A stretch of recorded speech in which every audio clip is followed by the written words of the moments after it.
this video, we're going to take a look of different types of medical grade material, what we use at our sensor fabrication in Simmer and Pico. So I do have two materials over here. One of them is a white double-sided tape, and the other one is a transparent sheet. So what we do here is like we cut some sort of structures, what we need, using a vinyl cutter, and we then paste them over our sensors, which you can see here. And in order to close it, we again cut the shapes using a transparent sheet and we paste them on over it. The best part here is the transparent sheet because it's actually hydrophilic and it gives you more enhanced properties when it comes to capillary actions and microfluidics. So I'm going to show you some demonstration on dropping a small liquid over the hydrophobic surface, which is this.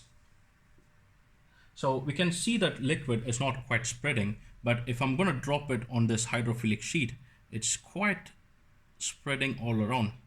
So this one gives you more opportunity to grab all your fluids onto the sensor surface, and then you get better results. Thank you.